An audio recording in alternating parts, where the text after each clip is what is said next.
ഉപകരണങ്ങളുടെ അപര്യാപ്തത കൊണ്ട് ശസ്ത്രക്രിയകൾ മുടങ്ങുന്നുവെന്ന് ഫേസ്ബുക്കിൽ പോസ്റ്റിട്ട ഹാരിസ് ചിറക്കൽ പിന്നാലെ ആ പോസ്റ്റ് പിൻവലിക്കുന്നുണ്ട്. മന്ത്രിയുടെ ഓഫീസിന്റെ ഇടപെടലിനെ തുടർന്നായിരുന്നു ആ പോസ്റ്റ് പിൻവലിച്ചത്. പോസ്റ്റ് പിൻവലിച്ചുവെങ്കിലും നിലപാടിൽ ഉറച്ചു നിൽക്കുകയാണ് ഡോക്ടർ.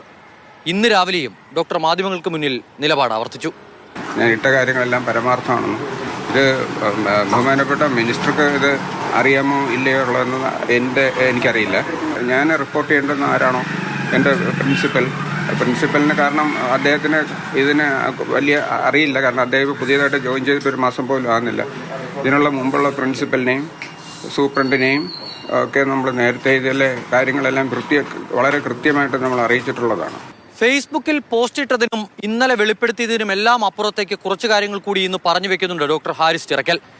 രോഗികളുടെ കയ്യിൽ നിന്നും പണം വാങ്ങി ശസ്ത്രക്രിയാ ഉപകരണങ്ങൾ വാങ്ങേണ്ട ഗതികേടിലാണ് തിരുവനന്തപുരം മെഡിക്കൽ കോളേജ് ഉള്ളതെന്നാണ് ഡോക്ടറുടെ ഇന്നത്തെ വെളിപ്പെടുത്തൽ.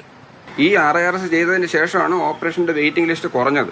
അതിനു മുമ്പ് 6 മാസം വരെ വെയിറ്റിംഗ് ലിസ്റ്റ് ഉണ്ടായിരുന്ന ഓപ്പറേഷൻ കുറയാൻ ഈ RIRS ചെയ്തതിന് ശേഷം തുടങ്ങിയതിന് ശേഷമാണ് അത് കുറഞ്ഞു കിട്ടിയത്.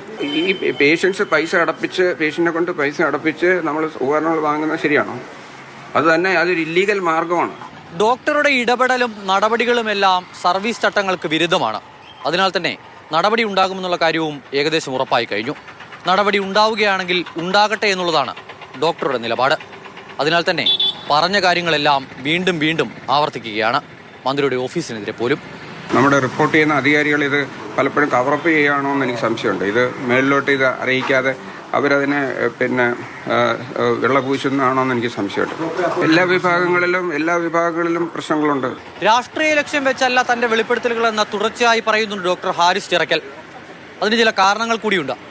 ഇടതുപക്ഷത്തിന്റെ ശക്തനായ അനുഭാവി, സർവീസ് ചട്ടമനുസരിച്ച രാഷ്ട്രീയ നിലപാടുകൾ സർക്കാർ ഉദ്യോഗസ്ഥർ തുറന്നു പറയാൻ പാടില്ല എന്ന നല്ല ബോധ്യമുണ്ടായിട്ട് കൂടി ഇടതുപക്ഷത്തിന് വേണ്ടി നിരന്തരം സമൂഹ മാധ്യമങ്ങളിൽ വാദിക്കുന്ന ഒരാളാണ് ഡോക്ടർ ഹാരിസ് ചിറക്കൽ.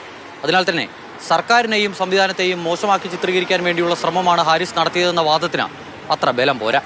ഡോക്ടർ ഹാരിസ് ചിറക്കലിന്റെ വെളിപ്പെടുത്തലുകളിൽ ഉന്നതതല അന്വേഷണം നടക്കുന്നുണ്ട്. ഈ അന്വേഷണത്തിനൊടുവിൽ എന്ത് നടപടി ഉണ്ടാകുമെന്നുള്ളതാണ് കണ്ടറിയേണ്ടത്. ഡോക്ടർക്കെതിരെ നടപടി ഉണ്ടാകുമോ അതോ ഈ സംവിധാനം മെച്ചപ്പെടുത്താനുള്ള നടപടി ഉണ്ടാകുമോ? അമൽ തേനമ്പറമ്പിൽ, മാതൃഭൂമി ന്യൂസ്, തിരുവനന്തപുരം.